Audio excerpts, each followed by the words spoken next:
Hi guys, so I'm here today to do my end of month reading wrap up for the month of January.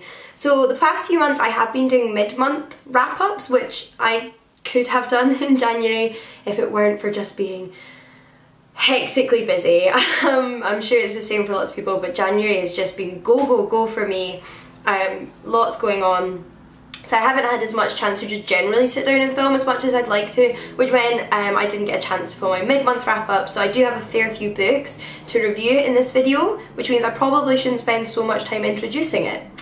And without further ado, let's get into the books I read in January. So first up, I have some books that I'm carrying over from December, so I started them in 2018 and finished them in 2019. And the first of those is The Passion by Jeanette Winterson. I don't know how many Jeanette Wintersons I've read now, but quite a few. So this is part of my Jeanette Winterson reading journey, and it did not disappoint, which it could have, because I've not loved everything I've read by Jeanette Winterson, but the books I have loved by her, I have loved beyond anything else, really. She is such a beautiful writer, and when she does it well, she really does it well. And for me, this was one of those examples. I really enjoyed this book.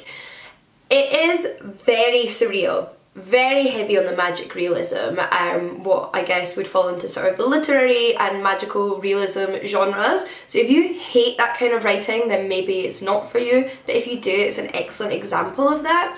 It's kind of a historical fiction novel as well, so it's very genre crossing, as it's set during the Napoleonic Wars, and we followed two characters: a French boy who becomes a man, who has signed up to serve in the French army under Napoleon and is madly in love with Napoleon, just really idealises Napoleon, as I'm sure many people, including soldiers, did at the time. And he just has these really strong feelings about wanting to serve under Napoleon. That's the sort of initial relationship there. And then we follow a young woman called Villanelle, who is a Venetian woman. Starts off as a girl, grows into a woman, who is the daughter of a boatman, which means that she has webbed feet, and she works in a casino dressed as a man and falls in love with a woman who visits this casino in 1800s Venice. And their stories naturally intersect, as you would expect from a book that follows two people. Although the book isn't necessarily about them meeting, that certainly does change the plot of their lives, but I honestly, when I was reading it, at first thought, oh, maybe this is just going to be two completely separate stories about two people living during Napoleonic War, having very different experiences, and I would have been okay with that because they were both incredibly interesting stories, but it was also really interesting when their lives intersected. And like I said, just really surreal. Like Jeanette Winterson often does, it explores sort of sexuality and gender and passion in particular, and what is passion, and what these two young people have passion for, and how that changes as the world changes around them and their experiences. And Venice in particular is quite a magical place where things that are otherwise metaphorical seem to be true, like giving over your heart. You actually give your heart to somebody as opposed to remaining in your body. And our French character has a little bit of difficulty processing the kind of magic of Venice when he gets there, but Villanelle kind of shows him what Venice has to offer. So they're quite different characters, and they open each other up to different things, and I don't really know how to summarise it. It's just a beautifully written, surreal book that wraps you up in its majesty. Jeanette Winterson is just an author whose every single sentence I could read out loud to myself multiple times and just savour, because she's just such a gorgeous writer, and that's one of the main things I enjoy about her books. I actually couldn't really care less about the plots, although I found the plot interesting. I don't think that's the main drive in her books, but yeah, so that was The Passion. I then finished Home Fire by Camilla Shamsie, which is a book that, I hate to say this, didn't live up to my expectations. I didn't dislike it, but this is a book that I thought would be, you know, 5 out of 5 stars, one of my favourite books of the year, and it was more middle ground for me. There were some things I really liked about it and others that just didn't click with me, so as a whole it wasn't that perfect novel that I'd hyped up in my head to be, and I do think perhaps the hype affected it for me. This was shortlisted for the Man Booker, it was shortlisted for the Costa, won the Women's Prize, loads of people have been raving about it, although interestingly when I read reviews on Goodreads, there were more mixed reviews from people that I actually do I'll have tastes in alignment with. But what this book is inspired by the story of Antigone, which is an ancient Greek tragic play, but it's set in modern day London, although we also visit some other countries, but we'll say London is the centre of it. Our characters are all from London. And it explores similar themes to Antigone in the relationship between state and religion, family, loyalties, all of these kind of areas, but in the context of our characters who are in fact British Muslims, and we have two sisters who fulfil the roles of Ismene and Antigone from the myth, and one brother as opposed to two brothers, and their brother has ran away from Britain to join ISIS. Their father was also a radicalised jihadi who was then sent to Guantanamo Bay, I think. And equally we follow the son of a British Muslim politician who is now an atheist, and the politician is and has raised his children as atheists, and has a very different experience from our other three characters growing up in Britain, as he's from a very wealthy background, very privileged background, and his life intersects with these three siblings who are struggling with their own struggles. And it is such a clever retelling of Antigone. The parallels with the original myth are so clever, so relevant to modern day, and I can completely see why she read these themes in Antigone and thought that they would transfer well to a situation like this. And I felt like it was actually a really, really interesting, non-judgmental, honest look at the experiences of various different British Muslim characters. So they don't all have the same beliefs or the same interpretations of their religion, even in one family. And I thought that that was actually amazingly done. However, I find the characters kind of grating. So there is a romance at the centre of this between the Antigone and Haman character, who are called Anika and Amen in this book. And I find their relationship so grating, particularly because I find Amen, who is the more privileged, rich young man in this story, just really grating. Like, everything that was from his perspective, I didn't enjoy reading, and that's not to say that you're meant to love him, and I just didn't. It just, you know, it's just that bad luck of whether a character's perspective of writing style you can get on with, because I've read dislikable characters and still enjoyed reading them. I just found him annoying, which affected my reading. I also found his father to be a little bit one-dimensional and wasn't a big fan of him, although you're not really supposed to be, as he's the Creon character from the myth. And my favourite character, who's the character that we follow right at the beginning, is then barely in it for the rest of the book, so I was a little bit frustrated by that. So I had character issues there, although I thought they were really interesting. I just didn't click with the character perspectives that the author chose to go with a lot of the time. But I do think it was very well written, and I would actually read something else by Camilla Shamsi because of reading this book, even though this wasn't particularly a favourite of mine. I think it was clever and well written enough for me to check out her other work, so let me know if you would recommend anything else by her. The last book that I carried over from the year before, I think, was Phoenix Unbound, which is the first in the Fallen Empire series by Grace Draven, and the sequel to which comes out this year, although the sequel follows a new protagonist who is a side character in the first book, which I quite enjoy, because then I feel like you get this sort of like satisfaction of a well-rounded story about one character in one book, but then get to follow the same world with a new character. That's definitely become one of my new favourite styles of fantasy series. This was my second book by Grace Draven. I previously read Radiance, which was just perfection. That was such a wonderful book. And our fantasy books certainly have a strong romance element to them, although this book was much more plot heavy, action heavy, plot motivated than Radiance.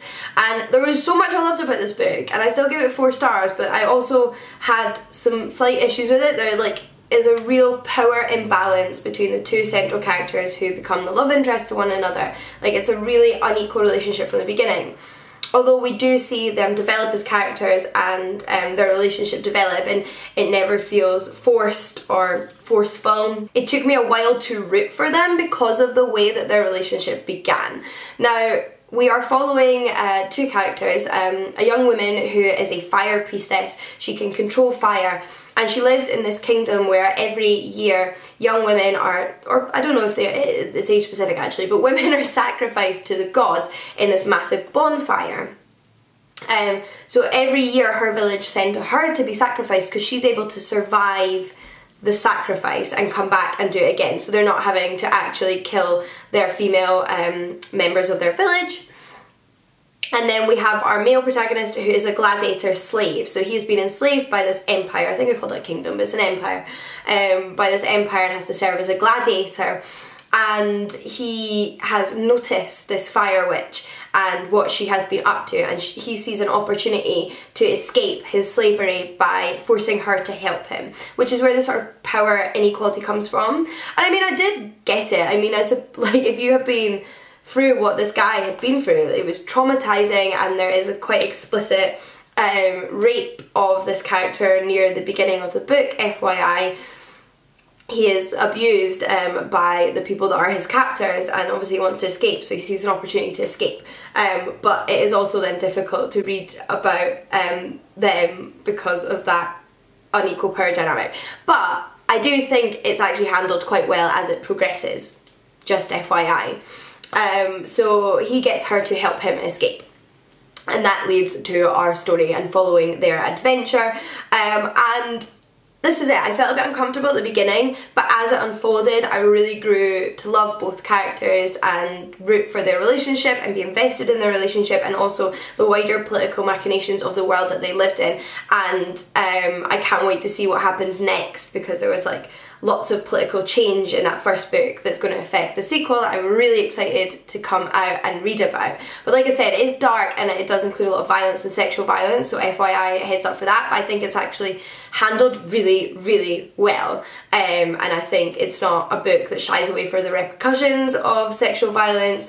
And yeah, it's just handled well, I think. So I would recommend this book. I have become a fan of Grace Draven's writing, so I actually read the sequel to Radiance in January as well, which is called Eidolon. So this, again, is slightly more plot focused than Radiance. Radiance was very much like a relationship study and a character study, and the development of relationship between two characters that I thought was so positive and well done and beautiful that I loved, in a fantasy world about two people in an arranged marriage from different races and kingdoms who find solace in one another despite not expecting to, and I loved it. And we follow these two characters in the second book as well, which I didn't love quite as much because it was more focused on plot. And actually, what I loved about Radiance was really watching the development of their relationship, and I wasn't as interested in the rest of the world in Eidolon. But there's actually a third book called Wraith King, I believe, or that's what the series is called, which I'll certainly be reading because I still enjoyed the series. But I think because we were following more this upheaval and kind of what was going on in their kingdoms in the second book, I just wasn't as engaged by that. It wasn't what I'd loved about the first book, so moving away slightly from their relationship and focusing more on that wasn't what I wanted from the series. But I still enjoyed it, and I will be reading the third book. We then have My Sister the Serial Killer by Oyenkan Braithwaite. This is a literary thriller. It's not necessarily like thriller in that you're trying to kind of solve a mystery with the character as it goes on, but dark things are happening, as you can tell from the title. So our protagonist Kuride's sister has just killed her third boyfriend, and she phones her to come and help her, so she helps her sister dispose of the body, and we learn from the offset that this is not the first time this has happened. So this is her younger sister, who is loved by everybody. She's very attractive, men are drawn to her, and she has in the past few years had some unfortunate ends to her relationships. And her sister has told Kuride that these men have been abusive towards her and she's killed them in self-defense, and she wants to believe her sister, but she's starting to feel like this is happening quite often. Why is this the third man that my sister has killed? I'm not sure I believe her anymore. And it's about both these sisters and sort of family loyalty, and it's really, really fascinating. I don't actually think it's that crazy unique a concept, because I've definitely seen and read other crime and thriller genre television and books that centre on family members who protect one another when one of them is doing something bad. So she's obviously been protecting her sister despite her committing these crimes, and I've definitely seen similar plots before, so that side of it wasn't necessarily that unique, but I do think it was very well done. even if it wasn't necessarily altogether surprising, and it was well written, and I would read more by this author. Correct me if I'm wrong, but I do think this is the author's debut novel, so I enjoyed this enough that I will be keeping an eye on what she comes out with in the future. But lastly, I read 2 more books by another author who will come as no surprise to you, and that is Juliet Marillier. Yes, I've already read 2 Juliet Marillier books this year. Judge me not. Juliet Marillier became my favourite fantasy author last year, as you have already heard a million times, and I read 2 of her books this month. I first read her only standalone novel, which is Heart's Blood, which is a retelling of Beauty and the Beast, although, like I would hope for from Juliet Marillier and her gorgeously detailed fantasy writing, it is very unique and it very much follows its own storyline and is very creative and steers away from the traditional Beauty and the Beast in many, many ways. So it's very much only a surface level Beauty and the Beast retelling. Beyond that, it is very much its own book. It just uses like vague bits of plot as a structure, and I actually think it explores some really important topics like domestic abuse, not between the Beauty and the Beast character, but that is why our Beauty character has run away from home and ended up working in the house of this clan chieftain, and as his scribe, because he wants some scribing work done. And she's gone to work for him, but he seems pretty unpleasant and like he doesn't want to be friends with her, and there's some strange magical secrets about the palace that he lives in, although no talking teapots. And like I said, she's sort of fleeing this domestic abuse, which I thought was handled really well, and not something I see explored a lot in fantasy, so I was pleased to see that. It's not my favourite Juliet Marillier, but I still really enjoyed it. I think I now judge Juliet Marillier books against other Juliet Marillier books as opposed to other fantasy books, because they're a level above. So this was like a 4-star Juliet Marillier, which is still pretty good going. I think because, maybe it's because it's a Beauty and Beast retelling or it's a standalone book, and there's like a real focus on that relationship that builds between the Beauty and the Beast character, it felt a little bit more tropey or traditional fantasy than some of her other books have, but it was still unique and it was still beautifully written, and I did still very much enjoy it. It was just not my favourite by her. It did, however, make me want to read more of her this month, so I read Heir to Seven Waters, which is the 4th book in the Seven Waters series, which is a 6-book series. And I read the first 3 books in the series last year, all got 5 stars, as did this one.